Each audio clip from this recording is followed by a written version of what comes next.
Hi hello മിഷനി here. ഇന്ന് നമ്മൾ നോക്കുന്ന ടോപ്പിക്ക് അവർ നിങ്ങളെ രഹസ്യമായി പ്രണയിക്കുന്നുണ്ടോ. ഏതൊരു വ്യക്തിയെ ചിന്തിച്ച് വേണമെങ്കിലും കാണാം, ആരെ വേണമെങ്കിലും കാണാം കേട്ടോ, അതൊക്കെ നിങ്ങളുടെ ഇഷ്ടമാണ്. അവരുടെ മനസ്സിലിരിപ്പ് അറിയാം. നമ്മൾ ആ ഒരു ടോപ്പിക്കിൽ കുറച്ച് കാർഡ് ഷഫിൾ ചെയ്യും. ആ കാർഡിൽ എന്താണ് വരുന്നത് അതാണ് നമ്മൾ പറയുന്നത്. ജനറൽ റീഡിംഗ് ആണ്, നിങ്ങളുടെ ആരും റീഡിംഗ് അല്ല. ഇതിൽ പറയുന്ന കാര്യങ്ങൾ നിങ്ങളുടെ സാഹചര്യങ്ങളായിട്ട് റെസനേറ്റ് ആകുന്നുണ്ടോ എന്ന് നോക്കാം. ഒരിക്കലും ഒരു കാര്യങ്ങൾ ഫോഴ്സ് ചെയ്യേണ്ട. നിങ്ങളുടെ റീഡിംഗ് അല്ല, കാരണം നിങ്ങളുടെ വ്യക്തമായ ഒരു റീഡിങ് കാര്യങ്ങൾ അറിയണമെങ്കിൽ നിങ്ങളുടെ ഒരു പേഴ്സണൽ റീഡിംഗ് എടുക്കണം. അത് എൻ്റെ അടുത്ത് വന്നെടുത്ത് എനിക്ക് പൈസ ഉണ്ടാക്കി തരണം എന്നല്ല. നിങ്ങൾക്ക് ആരുടെ വീഡിയോസാണോ റെസനേറ്റ് ആവുന്നത് അവിടെ പോയി അതിൻ്റെ കാര്യങ്ങൾ അറിഞ്ഞിട്ട് മുന്നോട്ട് പോകുക.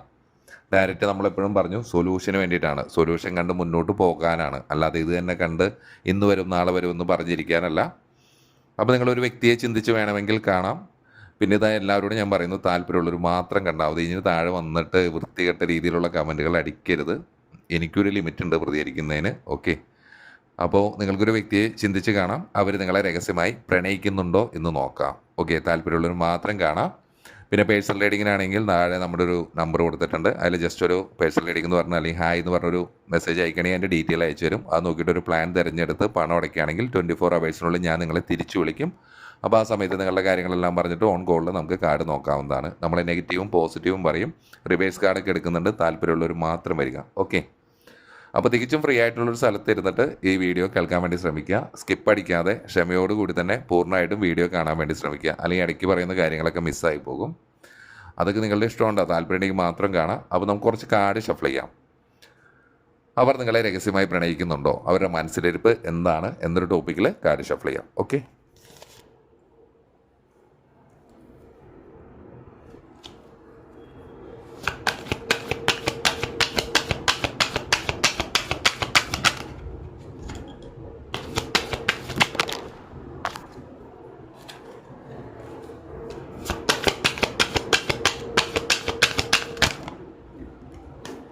ഒരു 3 കാർഡ് വന്നു. നമുക്ക് 3 കാർഡ് കൊടുക്കാം.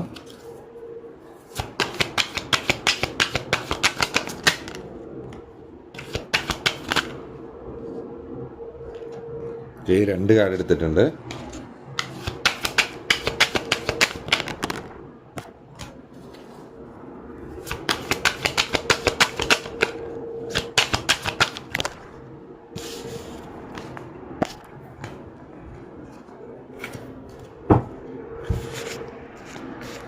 ഓക്കെ, അപ്പോൾ നമ്മൾ കുറച്ച് കാർഡ് എടുത്തിട്ടുണ്ട്.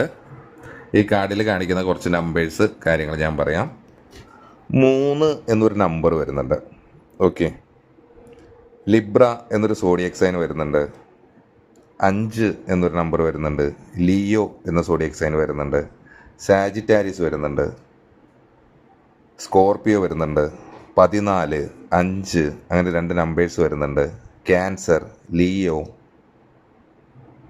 19 എന്ന നമ്പർ, 17 എന്ന നമ്പർ, അക്വോറിയസ് എന്ന സോഡിയക് സൈൻ, 1 എന്ന നമ്പർ, സാജിറ്റാരിസ് വരുന്നുണ്ട്. 8 എന്ന നമ്പർ വരുന്നുണ്ട്. 1 റിപ്പീറ്റ് ആവുന്നുണ്ട്. 2 വരുന്നുണ്ട്. ജെമിനി, ക്യാൻസർ അങ്ങനെ 2 സോഡിയക് സൈൻ വരുന്നുണ്ട്. 6 എന്നൊരു നമ്പർ വരുന്നുണ്ട്. ഇത്തരം കാര്യങ്ങളാണ് ഈ ഒരു കാർഡിൽ വരുന്നത്. ഈ സോഡിയക് സൈൻ ചിലപ്പോൾ കേട്ടുകൊണ്ടിരിക്കുന്ന നിങ്ങളുടെ സോഡിയക് സൈൻ ആയിരിക്കാം, അല്ലെങ്കിൽ നിങ്ങൾ ആ ചിന്തിക്കുന്ന വ്യക്തിയുടെ ആയിരിക്കാം. ഓക്കെ, പിന്നെ ഈ പറയുന്ന നമ്പേഴ്സ് നിങ്ങളുടെ ഡേറ്റ് ഓഫ് ബർത്തോ അവരുടെ ഡേറ്റ് ഓഫ് ബർത്തോ ഇനി നിങ്ങൾ കണ്ടുമുട്ടുന്നതോ അങ്ങനെ എന്തെങ്കിലും. കാരണം ഈ ഒരു വ്യക്തിയായിട്ട് നിങ്ങളിപ്പോൾ നോ കോണ്ടാക്റ്റോ കാര്യങ്ങളൊന്നും ആയിരിക്കില്ല. നിങ്ങൾ ചിലപ്പോൾ ഒരു കണക്ഷനോ കാര്യങ്ങളോ ഉണ്ടാകാം. ഈ ഒരു വ്യക്തി ഇപ്പോൾ ആരെ ചിന്തിച്ചാണോ ചിലപ്പോൾ ആ വ്യക്തി നിങ്ങളോട് അവരുടെ ആ പ്രണയം നിങ്ങളോട് ഏതെങ്കിലും തരത്തിൽ തുറന്നു പറയാൻ വേണ്ടി ശ്രമിക്കുന്നുണ്ടാകാം. അല്ലെങ്കിൽ അവരുടെ മാനറിസം അല്ലെങ്കിൽ അത്തരത്തിലുള്ള അവരുടെ പെരുമാറ്റങ്ങൾ കാര്യങ്ങളിൽ നിങ്ങൾക്ക് അത്തരത്തിൽ തോന്നിയിട്ടുണ്ടാകാം. അപ്പോൾ അങ്ങനെ വെച്ച് നോക്കുകയാണെങ്കിൽ അവർ നിങ്ങളെ രഹസ്യമായി പ്രണയിക്കുന്നുണ്ടോ എന്ന് ചോദിച്ചാൽ 100% അവർ രഹസ്യമായി നിങ്ങളെ പ്രണയിക്കുന്നുണ്ട്. ചിലവർ കുറച്ച് പേരൊക്കെ തുറന്നു പറഞ്ഞിട്ടുണ്ടാകാം. ലവേഴ്സിൻ്റെ കാർഡാണ് വന്നിട്ടുള്ളത്. മെൻ്റലി, ഫിസിക്കലി, ശാരീരികമായിട്ടും മാനസികമായിട്ടും അവർ നിങ്ങളെ ഒരുപാട് ആഗ്രഹിക്കുന്നുണ്ട്. നിങ്ങളോടൊപ്പം ഒരു പങ്കാളിത്തം ഉണ്ടാകണം, ഒരു പാർട്ട്ണർഷിപ്പിൽ ഒരു യൂണിയൻ, എല്ലാ തരത്തിലും ഈ ഒരു ബന്ധത്തിനെ മുന്നോട്ട് കൊണ്ടുപോകണം. സെക്ഷുവലായിട്ടുള്ള റിലേഷൻഷിപ്പ് വേണം. അതേപോലെ എല്ലാ കാര്യങ്ങളും അവർ ചിന്തിക്കുന്നുണ്ട്. ഒരു ആഴത്തിലുള്ളൊരു പ്രണയമാണ് നിങ്ങളോട്. ഓക്കെ, ഇത് ചിലപ്പോൾ നിങ്ങൾ തെറ്റിദ്ധരിക്കപ്പെടുന്നുണ്ടാകാം. ശാരീരികമാകാം അല്ലെങ്കിൽ സാമ്പത്തികമാകാം, അങ്ങനെയൊക്കെ നിങ്ങൾ തെറ്റിദ്ധരിക്കുന്നുണ്ടാകാം. ഇതിൽ ശാരീരികവും സാമ്പത്തികവും എല്ലാം ഉണ്ടാകാം. ഒരു പൂർണ്ണമായിട്ടുള്ളൊരു പങ്കാളിത്തമാണ് അവർ ആഗ്രഹിക്കുന്നത്. രണ്ടുപേരും ഒരുമിക്കുമ്പോൾ ഒരു സ്ട്രെങ്ത്ത് നിങ്ങൾക്ക് ഉണ്ടാവുന്നുണ്ട്. ചിലപ്പോൾ നിങ്ങളുടെ പല കാരണങ്ങൾ കൊണ്ട്, പല റെസ്പോൺസിബിലിറ്റി കൊണ്ട് നിങ്ങൾക്കതിനെ എന്താ പറയുക കണ്ടില്ല എന്ന് നിങ്ങൾ നടിക്കുന്നുണ്ടാകാം. പല കാരണങ്ങളുണ്ടാകും. കാരണം ഇത്രയും ഉറപ്പിച്ച് പറയാനുള്ള ഒരു കാരണം ലവേഴ്സ് കാർഡ് വന്നിട്ടുണ്ട്. അതുപോലെ തന്നെ 2 ഓഫ് കപ്പാണ്. ആ കപ്പ് നിറഞ്ഞ് കവിയുകയാണ്. ഓക്കെ, നിങ്ങൾക്ക് തരാൻ വേണ്ടി അവർ ആഗ്രഹിക്കുന്നു. ഒരു പാർട്ട്ണർഷിപ്പിന് വേണ്ടി, ഒന്നാകാൻ വേണ്ടി അവർ ആഗ്രഹിക്കുന്നുണ്ടോ. അതുപോലെ തന്നെ നിങ്ങൾക്കും ഇവരോടൊരു മ്യൂച്വൽ അട്രാക്ഷൻ കാര്യങ്ങളൊക്കെ തന്നെ തോന്നുന്നുണ്ടാകാം. അവർ ചിലപ്പോൾ പ്രപ്പോസ് ചെയ്യാനുള്ള ഒരു സാധ്യത, ഇതൊരു മാരേജിലേക്ക് പോകാനുള്ള ഒരു സാധ്യത, വിവാഹേതര ബന്ധങ്ങളാണെങ്കിലും ഈ പറഞ്ഞ പോലെ തന്നെ മെൻ്റലി ഫിസിക്കലി ഒക്കെ നിങ്ങൾ ഒന്നാകാനുള്ള ഒരു സാധ്യത കാര്യങ്ങൾ കാണുന്നുണ്ട്. ഒരു കണക്ഷൻ വളരെ ഡീപ്പായിട്ട് ഇതിലോട്ട് വരാനുള്ളൊരു സാധ്യത. ഒരുപക്ഷെ നിങ്ങൾ ഇതിലോട്ട് തിരിച്ച് ആക്ഷനൊന്നും ഉണ്ടാവില്ല. അവരുടെ ഭാഗത്തു നിന്ന് എന്തൊക്കെ വന്നാലും ആ വ്യക്തി വീണ്ടും ആക്ഷൻ എടുക്കുന്നുണ്ട്. അല്ലെങ്കിൽ ചിലപ്പോൾ നിങ്ങളായിരിക്കാം. ഈ ഒരു ബന്ധം അവരെ നിങ്ങൾക്ക് വേണ്ടിയിട്ട് ഒരുപാട് മാനിഫെസ്റ്റ് ചെയ്യുന്നതായിട്ട് മനസ്സിലാവുന്നുണ്ട്. അവർക്ക് ഈ ഒരു സമയം സെൽഫ് കോൺഫിഡൻസ് വളരെയധികം കൂടുതലായിരിക്കാം. ഒരു ക്ലാരിറ്റി വരുന്നുണ്ടാകാം. ഒരു എന്താ പറയുക, ഒരു വിൽ പവർ ഉണ്ടാവുന്നുണ്ടാകാം. എല്ലാ തരത്തിലും അത് നിങ്ങളോട് തുറന്ന് പറയണം എന്നവർ വളരെയധികം ആഗ്രഹിക്കുന്നുണ്ട്. ചിലപ്പോൾ നിങ്ങൾ വല്ലപ്പോഴും കണ്ടിട്ടുള്ള വ്യക്തികളായിരിക്കാം. അത് ചിലപ്പോൾ ഒരു അട്രാക്ഷൻ, ഒരു അഡിക്ഷൻ എന്തെങ്കിലുമൊക്കെ, ചിലപ്പോൾ നിങ്ങളുടെ ഒരു പിക്ചർ കണ്ടവരെ അവർക്ക് നിങ്ങളോടൊരു അഡിക്ഷൻ തോന്നുന്നുണ്ടാകാം. ശാരീരികമാകാം, മാനസികമാകാം, അല്ലെങ്കിൽ നിങ്ങളെ കൂടുതൽ അറിയണം എന്നവർ ആഗ്രഹിക്കുന്നുണ്ടാകാം. അതിനവർ വളരെ പെട്ടെന്ന് ഒരു ആക്ഷൻ എടുക്കുന്നുണ്ടാകാം. അല്ലെങ്കിൽ അത് നിങ്ങളോട് പറഞ്ഞിട്ടുണ്ടാകാം. ഓക്കെ, എനിക്ക് ഇത്തരത്തിൽ നിങ്ങളെ ഇഷ്ടമാണ്, അല്ലെങ്കിൽ ഇത്തരത്തിൽ ഞാൻ നിങ്ങളോടൊപ്പം ഉണ്ടാകാൻ ആഗ്രഹിക്കുന്നുണ്ട് എന്നൊക്കെ പറഞ്ഞോ അറിഞ്ഞോ അറിയാതെയൊക്കെ നിങ്ങളോട് പറഞ്ഞിട്ടുണ്ടാകാം. നിങ്ങൾക്കത് മനസ്സിലായിട്ടുണ്ടാകാം. ഓക്കെ, ഈ വ്യക്തി മാനിഫെസ്റ്റ് ചെയ്യുന്നുണ്ട്. അപ്പോൾ അങ്ങനെ അത്തരത്തിൽ മാനിഫെസ്റ്റ് ചെയ്യണമെങ്കിൽ അത് വളരെ പെട്ടെന്ന് അവർക്ക് ലഭിക്കുന്നതായിട്ട് കാണുന്നുണ്ട്. വളരെ പെട്ടെന്നുള്ളൊരു ഡിസിഷൻ, കാര്യങ്ങൾ, നിങ്ങൾ ഒരുമിച്ചുള്ളൊരു യാത്ര, കാര്യങ്ങൾ, ഇതൊക്കെ തന്നെ ഈ കാർഡിലുണ്ടാവുന്നുണ്ട്. ഇപ്പോഴത്തെ ഒരു അവസ്ഥയിൽ നിങ്ങൾ ഈ ഒരു ബന്ധം വേണ്ട, ഈ വ്യക്തിയെ കണ്ടില്ലെന്ന് നടിക്കാമെന്നൊക്കെ തന്നെ വിചാരിച്ചാലും പെട്ടെന്ന് നിങ്ങളുടെ മനസ്സ് മാറുന്നുണ്ട്. വളരെ പെട്ടെന്ന് നിങ്ങളോ അവരോ ഒരു ആക്ഷൻ എടുക്കുന്നുണ്ട്. ഓക്കെ, ഇതിലൊരു മാറ്റം വരുന്നുണ്ട്. സഡൻലി ഒരു മാറ്റം വരുന്നുണ്ട് എന്ന് പറയാം. പിന്നെ ഈ ഒരു റിലേഷൻഷിപ്പ് എന്ന് പറയുമ്പോൾ നിങ്ങൾ ഇതുവരെ നിങ്ങളുടെ പ്രണയത്തിലോ എന്തിലോ നിങ്ങൾ അനുഭവിച്ചതിനേക്കാൾ ഭയങ്കര ഒരു ഡിഫറെൻ്റ് ആയിട്ടുള്ളൊരു റിലേഷൻഷിപ്പ് ആയിരിക്കും അത്. ഒരുപാട് ഫീലിങ്സ് നിങ്ങൾക്കത് തോന്നുന്നുണ്ടാകാം. സെക്ഷലി, ഫിസിക്കലി, എല്ലാ തരത്തിലും കേട്ടോ. സ്പിരിച്വലി തോന്നുന്നുണ്ടാകാം. ഒരു എന്താണോ നിങ്ങളുടെ ഇൻഡ്യൂഷൻ എന്താണോ ഈ വ്യക്തിയെ പറ്റി പറയുന്നത് അത് ശരിയാണ്. ഒരു കുട്ടി നിങ്ങൾക്ക് ഉണ്ടാകാൻ വേണ്ടി നിങ്ങൾ ആഗ്രഹിക്കുന്നുണ്ടാകാം. അല്ലെങ്കിൽ നിങ്ങളുടെ ഈ റിലേഷൻഷിപ്പിൽ അങ്ങനെ സംഭവിക്കാൻ ആഗ്രഹിക്കുന്നുണ്ടാവാം. പ്രപ്പോസൽ, മാരേജ്, ഇത്തരത്തിലുള്ള കാര്യങ്ങൾ തന്നെയാണ്. കപ്പുമായിട്ട് നിറഞ്ഞു കവിഞ്ഞ് നിൽക്കുന്ന ആ ഒരു വ്യക്തിയാണ് ഇതിൽ കൂടുതലും കാണിക്കുന്നത്. ഇതിൽ പ്രതീക്ഷയ്ക്ക് ഒരു വകയുണ്ടോ എന്ന് ചോദിച്ചാൽ ആ വ്യക്തിക്ക് നല്ലൊരു പ്രതീക്ഷയുണ്ട്, ഒരു ഹോപ്പ് ഉണ്ട്, നല്ലൊരു സൈനാണ്. ചിലപ്പോൾ ഈ ഒരു വ്യക്തിനെ നിങ്ങൾ പരിചയപ്പെട്ടത് അതിനൊരു കാരണം ഉണ്ടാകും. ചിലപ്പോൾ നിങ്ങൾ തമ്മിൽ എന്താ പറയുക, ഒരു റിലേഷൻഷിപ്പ് സ്റ്റാർട്ട് ചെയ്യണമെങ്കിലും അതിൽ മറ്റു കാര്യങ്ങൾ, ഫിസിക്കലോ എന്തൊരു കാര്യങ്ങൾ നടക്കുന്നത് ഈ ഒരു വ്യക്തിയായിട്ട് നിങ്ങൾക്കൊരു കണക്ഷൻ വേണം. ഒരു കണക്ഷനിൽ കൂടെ എന്തൊക്കെയോ നിങ്ങളുടെ ചിലപ്പോൾ ഈ വ്യക്തിയായിട്ട് പാസ്റ്റ് ലൈഫ് കണക്ഷൻ ഉണ്ടാകാം. ഇതുവരെ നിങ്ങളുടെ എന്താ പറയുക, നിങ്ങൾ ഒന്നിച്ച് പ്രണയിച്ചവരായിരിക്കാം. നിങ്ങൾക്ക് ഒന്നു ചേരാൻ പറ്റാത്തതായിരിക്കാം. പലതരത്തിലുള്ള തടസ്സങ്ങൾ കാര്യങ്ങളൊക്കെ ഉണ്ടാകാം. പാസ്റ്റ് ലൈഫിൻ്റെ കാർഡ് വന്നിട്ടുണ്ട്. അപ്പോൾ എന്ത് തന്നെയാണെങ്കിലും ഇത് നല്ലൊരു ഒരു റിന്യൂവൽ. ഇപ്പോൾ നിങ്ങൾ ഇവരെ കണ്ടിട്ടുള്ളതാണെങ്കിലും അറിയാവുന്നതൊക്കെ ആണെങ്കിലും ഇതിലൊരു മാറ്റം വരുന്നുണ്ട്. നിങ്ങളുടെ റിലേഷൻഷിപ്പിൻ്റെ ആ ഒരു അവസ്ഥ മാറിപ്പോകുന്നുണ്ട്. ഇപ്പോൾ നിങ്ങൾ അവരെ ഡിസ്റ്റൻസ് ഇട്ടിരിക്കുകയാണെങ്കിലും അതിലോട്ടൊരു വളരെ പോസിറ്റീവായിട്ടുള്ളൊരു സൈൻ വരുന്നുണ്ട്. ഒരു സന്തോഷം, ഈ വ്യക്തി നിങ്ങൾക്ക് ഒരുപാട് സന്തോഷം തരുന്നുണ്ട്. ഒരുപാട് നിങ്ങളെ കേൾക്കുന്നുണ്ടാകാം. ഒരുപാട് നിങ്ങൾക്ക് ഹീലിംഗ് ആവുന്നുണ്ടാകാം. എല്ലാ തരത്തിലും നിങ്ങളിലേക്ക് സന്തോഷം കാര്യങ്ങളൊക്കെ തന്നെ വാഗ്ദാനം ചെയ്യുന്ന ഒരു വ്യക്തി തന്നെയാണിത്. ഒരുപക്ഷെ നിങ്ങളത് തിരിച്ചറിയാൻ വൈകുന്നുണ്ടാകാം എന്ന് മാത്രം. ഒരു റീബർത്ത്, സക്സസ്, എല്ലാ തരത്തിലും വളരെ ഭംഗിയുള്ള ഒരു റിലേഷൻഷിപ്പിനെയാണ് പറയുന്നത്. അപ്പോൾ നിങ്ങൾ ആ വ്യക്തിയെ കൂടുതൽ നോക്കുക. ആ വ്യക്തി ഇങ്ങനെ ഇത്തരത്തിലുള്ള കാര്യങ്ങൾ നിങ്ങളോടുണ്ടോ, നിങ്ങൾക്ക് ആ വ്യക്തിയെ ഇഷ്ടം തിരിച്ചറിയാൻ സാധിച്ചോ എന്നൊക്കെ നിങ്ങൾ ചെക്ക് ചെയ്യുന്നത് വളരെ നല്ലതാണ്. ആ വ്യക്തി ചിലപ്പോൾ അത് പൂർണ്ണമായിട്ട് പുറത്ത് കാണിക്കുന്നുണ്ടാവില്ല. ചിലപ്പോൾ നിങ്ങൾ കണ്ടിട്ട് പോലും ഉണ്ടാകില്ല. ഫോണിൽ കൂടെ ആയിരിക്കും നിങ്ങളുടെ കംപ്ലീറ്റ് സംസാരം കാര്യങ്ങൾ. നിങ്ങളോടുള്ള ഇഷ്ടം ഏതെങ്കിലും ഒരു വിധേനെ അവരെ അറിയിക്കാൻ വേണ്ടി ശ്രമിക്കുന്നുണ്ടാകാം. അല്ലെങ്കിൽ അത്തരത്തിലായിരിക്കും അവരുടെ ബിഹേവിയർ കാര്യങ്ങളെല്ലാം തന്നെ. അത് ഏത് തരത്തിലാവട്ടോ, അതിപ്പോൾ ഒരു ഫിസിക്കലി, ശാരീരികമായിട്ടാണ് അവരെ അട്രാക്ട് ചെയ്തെങ്കിലും അതിനൊരു കാരണം ഉണ്ടാവുമെന്ന് വിചാരിക്കുക. അത് ഇമോഷണലി ആണെങ്കിൽ നിങ്ങൾ ചിലപ്പോൾ ഹീൽ ചെയ്യാൻ വേണ്ടിയിട്ടായിരിക്കും. എന്താണെങ്കിലും നിങ്ങൾ തമ്മിൽ കണക്റ്റ് ആവാൻ, ഒന്ന് ചേരാൻ വേണ്ടി അവർ ഒരുപാട് ആഗ്രഹിക്കുന്നുണ്ട്. ഒരുപാട് എനർജി ഈ ഒരു റിലേഷൻഷിപ്പിൽ വരുന്നുണ്ട്. നിങ്ങളോ അവരൊരു ആക്ഷൻ എടുക്കുന്നുണ്ട്. എത്ര സാഹസികമാണെങ്കിലും, അത് എത്ര ബുദ്ധിമുട്ട്, ഞാൻ പറഞ്ഞ പോലെ തന്നെ വിവാഹിതരാണെങ്കിലും ലവേഴ്സ് ആണെങ്കിലും ജാതി മതം എന്തൊക്കെ നിങ്ങൾക്കിടയിൽ പ്രതിസന്ധികൾ ഉണ്ടെങ്കിലും അതിനെല്ലാത്തിനെയും അതിജീവിച്ച് നിങ്ങളിലോട്ട് എത്താൻ, ചിലപ്പോൾ നിങ്ങൾ ഒരു ദിവസമായിരിക്കും ചിലപ്പോൾ ആ വ്യക്തിനെ കാണുന്നത്. ആ ഒരു ദിവസം നിങ്ങൾക്ക് വളരെ മനോഹരമാക്കാൻ വേണ്ടിയിട്ട് ആ വ്യക്തി ശ്രമിക്കുന്നുണ്ടാകാം. അല്ലെങ്കിൽ ചിലപ്പോൾ നിങ്ങളും അതിനെ ആഗ്രഹിക്കുന്നുണ്ടാകാം.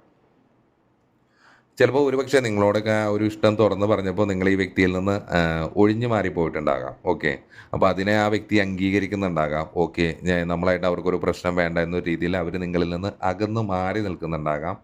അവരൊരു സമാധാനം കണ്ടെത്താൻ വേണ്ടി ശ്രമിക്കുന്നുണ്ടാകാം. അവരവരുടെ എന്താ പറയുക അവരായിട്ട് എന്തെങ്കിലും തെറ്റുകൾ നിങ്ങളോട് ചെയ്തിട്ടുണ്ടെങ്കിൽ അല്ലെങ്കിൽ അത്തരത്തിൽ ബിഹേവ് ചെയ്തിട്ടുണ്ടെങ്കിൽ അതിനോടെല്ലാം ഈ ഒരു സമയം അവർ ക്ഷമ ചോദിക്കുന്നുണ്ടാകാം. തീർച്ചയായിട്ടും അവർ നിങ്ങൾ ഒരുപാട് ഞാൻ ഈ നേരത്തെ പറഞ്ഞ പോലെ തന്നെ ഒരു ബാലൻസിലോട്ട് റിലേഷൻഷിപ്പ് എത്തുന്നുണ്ട്. ചിലപ്പോൾ ഒരു അല്പം കൂടി ക്ഷമ കാണിക്കേണ്ടതായിട്ട് വന്നേക്കാം. ഇതിലൊരു കാര്യങ്ങൾ വരുന്നുണ്ട്. കാരണം ഈ റിലേഷൻഷിപ്പിന് ഒരു പർപ്പസ് ഉണ്ട്. എന്താണ് അതിൻ്റെ ഒരു മീനിങ് എന്ന് നിങ്ങൾ തിരിച്ചറിയുന്നുണ്ട്. കാരണം ആ റിലേഷൻഷിപ്പ് ഇത് നിങ്ങൾക്ക് മസ്റ്റായിട്ട് നിങ്ങളിലോട്ട് വന്നു ചേരേണ്ട ഒരു റിലേഷൻഷിപ്പാണ്. നിങ്ങൾക്കിടയിൽ എന്തൊക്കെയാണ് സംഭവിക്കുന്നത് അതെല്ലാം സംഭവിക്കേണ്ടതാണ്. പിന്നെ ഈ പറഞ്ഞ പോലെ തന്നെ ഈ ഒരു റിലേഷൻഷിപ്പിൽ കാര്യങ്ങളൊക്കെ പറഞ്ഞപ്പോൾ നിങ്ങൾ തമ്മിൽ ചേരില്ല എന്നോ പല കാരണങ്ങളുണ്ട്, അല്ലെങ്കിൽ ചിലപ്പോൾ അവരുടെ ഒരു മൈൻഡ് സെറ്റ് ആയിരിക്കില്ല നിങ്ങൾക്ക്. അപ്പോൾ നിങ്ങളതിനെ പാടെ നിഷേധിച്ചിട്ടുണ്ടാകാം. എന്ത് തന്നെയാണെങ്കിലും അവർ കൂടുതൽ വഴക്കിനോ പ്രശ്നങ്ങൾക്കൊന്നും തന്നെ വരുന്നില്ല. നിങ്ങൾക്കിടയിലുള്ള ആ പ്രശ്നങ്ങൾ, ഡിഫറൻസ് എന്താണോ അതിനെ അംഗീകരിച്ചിട്ട് അവർ മാറി നിൽക്കുന്നുണ്ടാകാം. ഓക്കെ, പണ്ട് പറഞ്ഞ കാര്യങ്ങളൊന്നും ഇപ്പോൾ നിങ്ങളിപ്പോൾ പണ്ട് ആ വ്യക്തി നിങ്ങളെ അടുപ്പിച്ച് നിങ്ങളിലോട്ട് വന്നപ്പോൾ നിങ്ങൾ വേണ്ട എന്നൊക്കെ പറഞ്ഞാണ് മാറിയിരുന്നെങ്കിൽ ഇനി മുന്നോട്ട് വരുമ്പോൾ ചിലപ്പോൾ അതിൽ നിങ്ങൾക്ക് മാറ്റങ്ങൾ വരാം. ഇപ്പോഴത്തെ ഒരു അവസ്ഥയിൽ രണ്ട് വഴിക്കായിട്ട് നിൽക്കുന്ന ഒരു അവസ്ഥയാണ്. കാരണം ഒരു പക്ഷേ ഇഷ്ടം പറഞ്ഞെങ്കിൽ അവരത് ഓക്കെ അല്ല എന്ന് പറഞ്ഞപ്പോൾ വിഷമിച്ച് മറ്റൊരു സ്ഥലത്തോട്ട് മാറിയിരിക്കുന്നൊരവസ്ഥ. ഒരുപാട് എന്താണെങ്കിലും ഇപ്പോൾ ആ ഒരു വ്യക്തി എത്ര വിഷമങ്ങളെ കാര്യങ്ങളെല്ലാം തന്നെ റിലീസ് ചെയ്യാൻ വേണ്ടി ശ്രമിക്കുന്നുണ്ട്, മറക്കാൻ വേണ്ടി ശ്രമിക്കുന്നുണ്ട്. എല്ലാ തരത്തിലും ഈ ഒരു റിലേഷൻഷിപ്പിൽ നിന്ന് മൂവ് ഓൺ ആയി കൊണ്ടിരിക്കുകയായിരിക്കും. ചിലപ്പോൾ അവർ നിങ്ങളോട് ആ ഇഷ്ടം അല്ലെങ്കിൽ ശാരീരികമായിട്ടുള്ള കാര്യങ്ങൾ സാമ്പത്തികമായി എന്താണോ അവർ നിങ്ങളോട് ചെയ്തിട്ടുള്ളത്, നിങ്ങൾക്കതിന് താല്പര്യമില്ല എന്ന് പറഞ്ഞപ്പോൾ അവർ തന്നെ സ്വയം ഒഴിഞ്ഞ് മാറി നിൽക്കുന്നുണ്ടാകാം. പക്ഷേ ഇപ്പോഴും അവർ നിങ്ങളെ പ്രണയിക്കുന്നുണ്ട് എന്ന് തന്നെയാണ് പറയേണ്ടത്. അവർ നിങ്ങളായിട്ടുള്ള ഒരു ബന്ധത്തിന് ആഗ്രഹിക്കുന്നുണ്ട്. ഓക്കെ, ഒരു പുതിയ തുടക്കം, ഒരുപാട് പോസിബിലിറ്റീസ്. നിങ്ങൾ ചിലപ്പോൾ ഈ ഒരു വ്യക്തിനെ കാണില്ല അല്ലെങ്കിൽ വീണ്ടും ഒരു കോൺടാക്റ്റ് ഉണ്ടാവില്ല എന്നൊക്കെ തന്നെ വിചാരിച്ചിട്ടുണ്ടെങ്കിലും വീണ്ടും അങ്ങനത്തെ ഒരു യൂണിവേഴ്സ് അത്തരം കാര്യങ്ങൾ വരുന്നുണ്ട്. ഒരു നിഷ്കളങ്കമായിട്ടുള്ള ഒരു പ്രണയം തന്നെയാണ് എന്ന് പറയാം. ഒരു വളരെ പെട്ടെന്ന് സംഭവിക്കുന്നതായിരിക്കും. നിങ്ങൾ ഒട്ടും പ്രതീക്ഷിക്കാത്തപ്പോഴായിരിക്കും ഒരു കാര്യം സംഭവിക്കുന്നത്. തീർച്ചയായിട്ടും നിങ്ങളുടെ ലൈഫിൽ വിശ്വസിക്കുക എന്നാണ് പറയുന്നത്. ഒരുപാട് ഓപ്പർച്യൂണിറ്റികൾ, ഒരുപാട് സന്തോഷം ഈ വ്യക്തി കാരണം നിങ്ങളിലേക്ക് ലഭിക്കുന്നുണ്ട് എല്ലാ തരത്തിലും. അപ്പോൾ ഈ ഒരു വ്യക്തി നിങ്ങളെ വളരെയധികം പ്രണയിക്കുന്നതായിട്ടാണ് പറയുന്നത്. നിങ്ങൾ ആരെയാണോ ചിന്തിച്ച് ആ വ്യക്തിയായിട്ടുള്ള കാര്യമുണ്ടോ പറഞ്ഞ് ഇത് നിങ്ങൾക്ക് റെസനേറ്റ് ആകുമെങ്കിൽ മാത്രം എടുക്കുക, അല്ലെങ്കിൽ വിട്ടേക്കുക. പിന്നെ താഴെ വന്ന് കമൻറ്റ് അടിക്കാതിരിക്കുക പ്ലീസ്. കാരണം എനിക്ക് അത്ര കമൻറ്റ്സ് കാണുമ്പോൾ ഞാൻ നെഗറ്റീവ് ആവുന്നുണ്ട്. നെഗറ്റീവ് ആവുന്നത് വേറെ ഒന്നുമല്ല, ഞാൻ നെഗറ്റീവ് പറഞ്ഞാൽ ഞാനതിന് മറുപടി കൊടുക്കുന്നത് ഒന്നൊന്നര മറുപടിയാണ്. ഞാനതിൽ നെഗറ്റീവായിട്ടായിരിക്കില്ല. ഡാഡി എന്ന് വിളിച്ചാൽ മമ്മി എന്ന് വിളിക്കുന്ന ഒരു പ്രകൃതമാണ് എൻ്റെ തിരിച്ച്. അപ്പോൾ ഞാനതിൽ കയറി വെറുതെ ചൊറിയും. അപ്പോൾ ഞാനിപ്പോൾ ഒരു കാമായിട്ടൊക്കെ ഇരിക്കുന്നൊരു സമയമാണ്. അത്തരം കാര്യങ്ങൾ അടിക്കാതിരിക്കുക. ഒരുപാട് കമൻറ്റ്സ് വരുന്നുണ്ട്, ഒരുപാട് തെറി പറഞ്ഞല്ലോ. അത് ഒറ്റൊരു വ്യക്തി തന്നെയാണ് പല സ്ഥലത്തുനിന്ന്. എന്താണ് അവർക്ക് എന്നോടുള്ള ദേഷ്യം എന്നറിയില്ല. ഈ പറഞ്ഞ വ്യക്തി എന്നോട് എന്തോ ഞാൻ കാർഡ് ഷഫിൾ ചെയ്യുന്ന ശബ്ദം കേട്ടിട്ട് കോഴിക്കോട് പുഷ്പ തിയേറ്ററിൽ എന്തോ ഒച്ച പോലെ എന്ന് പറയുന്നുണ്ടായിരുന്നു. അപ്പോൾ അതിന് ഒരു മറുപടി താഴെ കൊടുത്തിരുന്നു.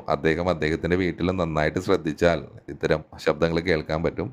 കാരണം എനിക്ക് തോന്നി ഈ പുഷ്പ എന്ന് പറഞ്ഞൊരു തിയേറ്റർ എന്ന് പറയുന്നത് അശ്ലീല ചിത്രങ്ങൾ ഓടുന്നൊരു തിയേറ്റർ ആണോ എന്ന് എനിക്കൊരു ഡൗട്ട് ഉണ്ട്. ഞാൻ എൻ്റെ ഒരു ഫ്രണ്ടിനോട് ചോദിച്ചപ്പോൾ അങ്ങനെയാണ് പറഞ്ഞത്. അപ്പോൾ ആ വ്യക്തിയുടെ മനസ്സിലിരിപ്പോൾ അതാണ്, അദ്ദേഹത്തിന് അത്തരം ഒച്ചകളാണ് ഇഷ്ടമെന്ന് തോന്നുന്നു. അപ്പോൾ അദ്ദേഹം ശരിക്കും കണ്ണും കാതും കൂർപ്പിച്ച് സ്വന്തം വീട്ടിലോട്ട് തന്നെ ഫോക്കസ് ചെയ്യുക. പലതവണ അത് കേൾക്കാൻ സാധിക്കും എന്ന് ഞാൻ ഒരിക്കൽ കൂടി പറയുന്നു.